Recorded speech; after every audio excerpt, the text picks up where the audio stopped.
I can interview her if you'd like. Works for me. Do you want me to? No. Hello, welcome. My name is Sona Shah, and I have the privilege of interviewing Ms. Reba.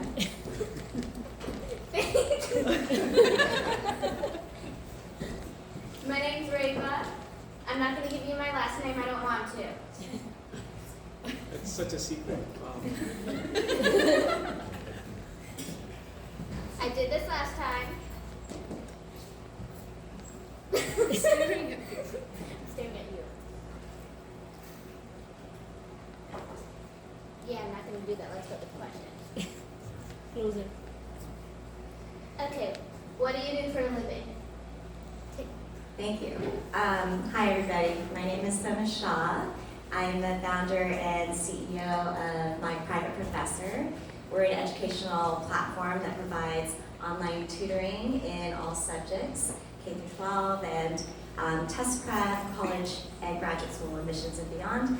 And we give back with every hour to help provide resources to underserved, to students in underserved communities.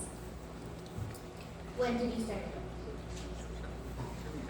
That's an interesting question, because when I started it, I would say, depends on what you're thinking. If it's when did I start tutoring, I would say it was when I was about your age, about 10 years old, before I was even old enough to babysit. And I would go down to our neighborhood's community, and I would help some students there, get like a juice box, in return for helping with math. And then I kept continuing on and tutoring through junior high and high school and college. But when did I start it? I came back to it about 15 years ago because I really loved tutoring, and I created it as an LLC, so as a company in 2016. How many tutors and students have been on your website? We've had over 200 tutors that have graced our platform, and we support about 5,000 students or more every single year.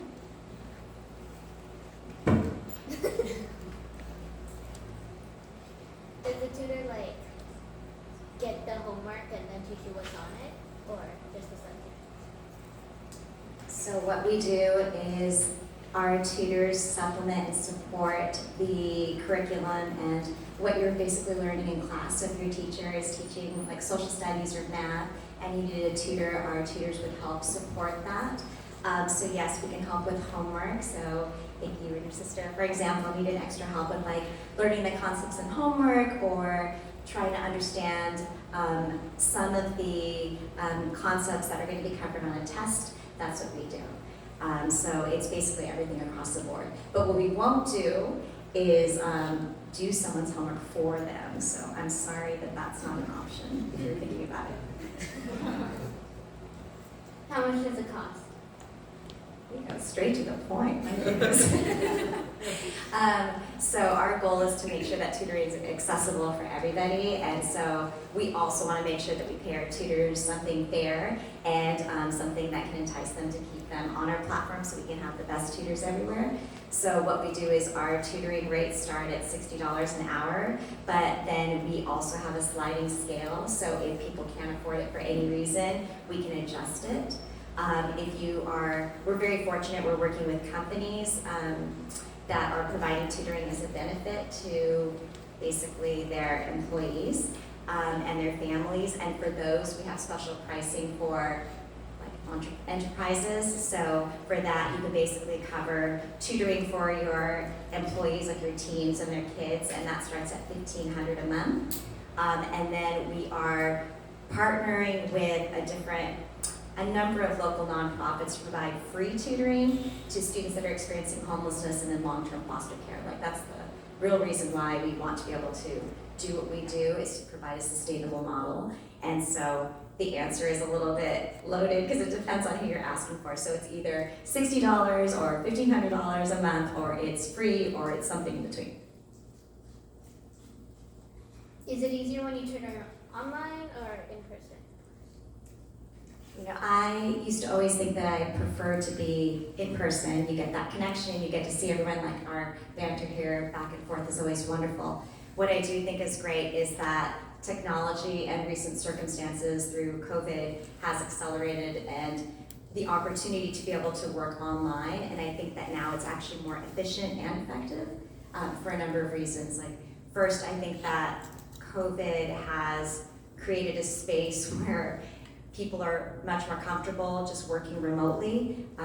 It's crazy that there was a time now where we used to have strangers who'd come into your house, like during pre-pandemic, right? Like you'd have people come into your house that are sitting right next to you, trying to work right next to you. And then schools got closed, and that was just not even an option. So that's something that I think is interesting to see that shift. And then for other reasons, I think that technology has really helped it. So you can now find the best tutors from anywhere in the country. It makes it a little bit more equitable. You don't have to worry about, hey, I need like an SAT tutor or a math tutor. Who is qualified that's in the vicinity, in the radius around where I live? Instead, you can find the best ones anywhere. And then another thing that's related to that is tutors can be able to provide, affordable rates because you're not worrying about them building in travel time and all of that with it. And then most recently, I think, and again, I think this is something that was there, but it really accelerated with COVID, was the ability for us to be able to be so effective on Zoom or Google Meets, because you can now have like a whiteboard, you can record your session, you can basically really interact with tutors in different ways that you can't actually do with them in person. So online's great. Do you do the tutoring, or do you like manage everyone? I love tutoring. As you've heard, I've done this for quite some time, but in the last couple of years, I've shifted from tutoring as being one of the people that's on the team to primarily managing all the tutors and making sure that all of our clients are getting the right support with our tutors. Having said that, I still love it, and so I still end up helping one by one, like on a case-by-case basis when it comes to like essays or LSAT or things like that. What is or was your favorite grade to tutor? That's a hard one. Favorite grade to tutor, I love them all. But I would say, can I tell you like what the subjects are that I like? Because I think that transcends it a little bit more. Oh, it's another question. Okay. Favorite grade to tutor, I would probably say in the elementary grades. I think when they're still trying to learn like the pre-algebra, I just really enjoy being able to teach concepts that now we take it for granted. When you get older, you're in those math levels that are just like, that's something that you apply, like, multiplication or factoring and all these things. And when you are able to teach them that, I really enjoy that part. That was always one of my favorite, even though I'm not a math major.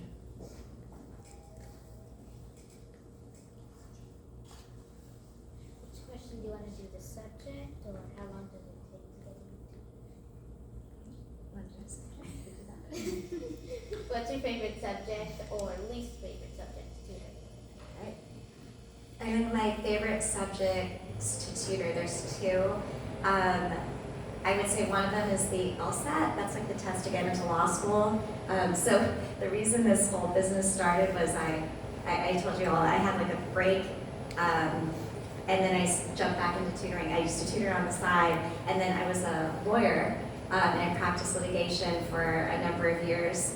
And that's when you basically sue and defend companies for money, really tug at your heartstrings stuff, such good stuff. And I did that for 6 years, and then I just sort of woke up one day and I realized, do you watch Shark Tank? Do you ever watch Shark Tank? You know how the guy says like, there's gotta be a better way. I was thinking about that. I woke up and I thought, I don't find a lot of meaning behind, billable hours, no offense to all the lawyers, but billable hours, in 6-minute increments, and you're just, is this what the purpose of life is? And so I decided I wanted to just try to do something different, and so I went back to tutoring because I loved it, and I did it for free, and then I started adding clients, and that's sort of how it started. But the first thing I went back to was teaching the LSAT, which is the test to get into law school, because I loved it, and I'm probably one of like 8 people that like standardized exams, so that would be the main one. How long does it take to get a new tutor? Well, do you mean to add someone on the team, or like if you were a student and you want a new tutor? Ooh, I'm asking her the question. On the team. On the team. Okay, that's a good question. I think, so we kind of have a wait list. We partner with schools all across the country, so like the UCs, Columbia, a lot of wonderful schools, and they apply to join our platform, and then we select them based on their expertise and their experience and their passion. And then we interview them. So there's a process. So to get someone on the team does take at least, I would say at least a week to get them set up, but once they're on the team, then they're ready to help in the specific subjects that they're an expert in. So if you studied chemistry, you would be the tutor for chemistry, you wouldn't be the tutor for, say, art. There's tutors for art?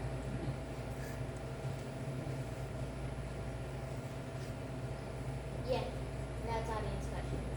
Ooh, audience questions. What's your major age group? It's across the board, honestly. I would say now that COVID has basically opened the doors to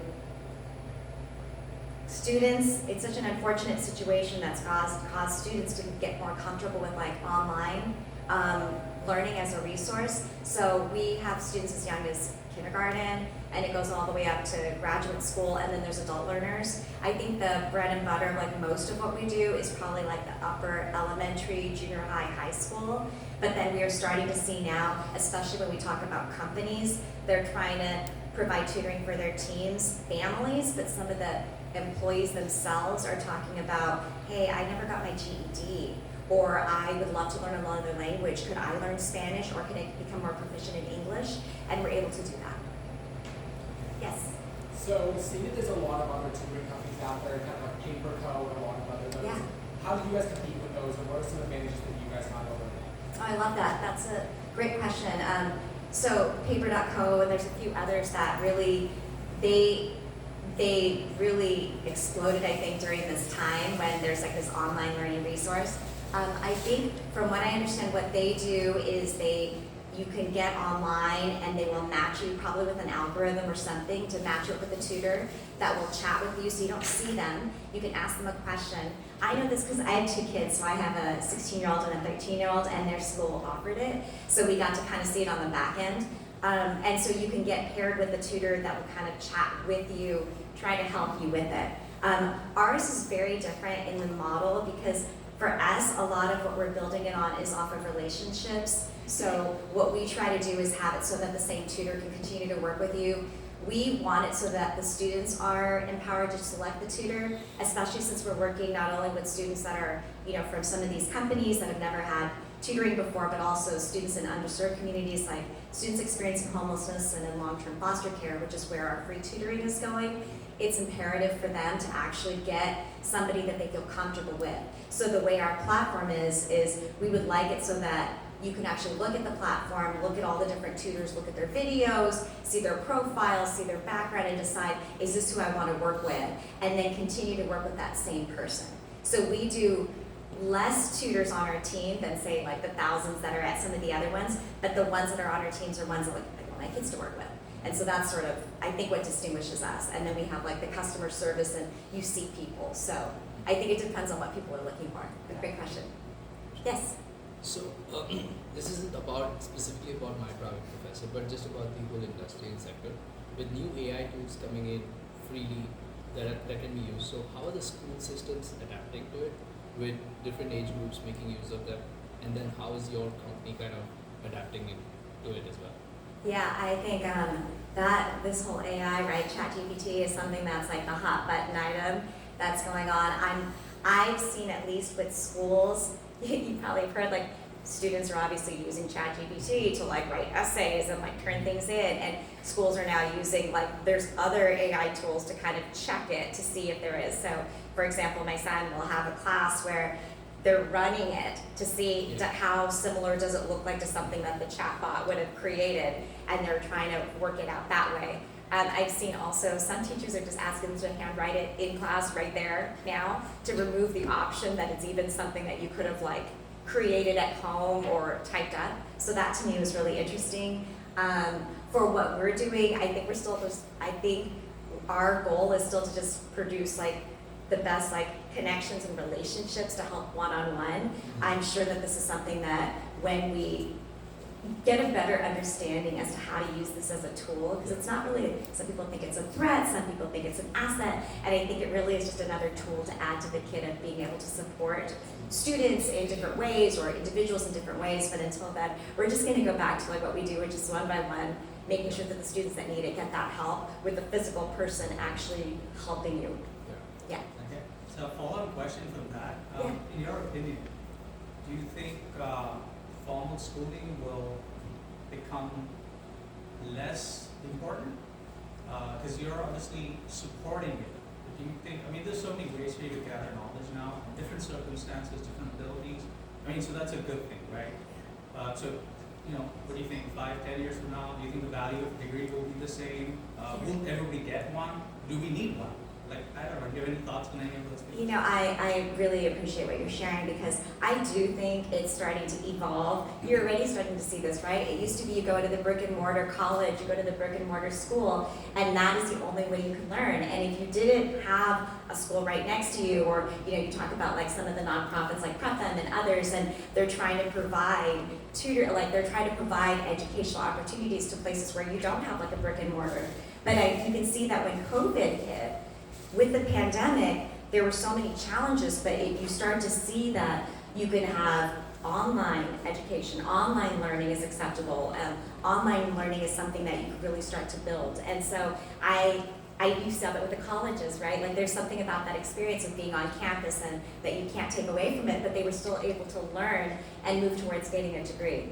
I think that right now we're getting into a space where there's gonna be so many different opportunities to learn just online. I don't know I think getting a college degree is still really important, but I think there's different paths to be able to get that, and different ways to focus on, whether it's like a trade or something else that you want to really focus on. I think that to help our students become adept in the future, that keeps changing, the skill set that we're looking for might expand from like it's really important to learn calculus to let's make sure that they can problem solve and be really creative and give them enough opportunities to do that and to learn. And so I think some type of out of the box options are going to be something that we're going to start to see.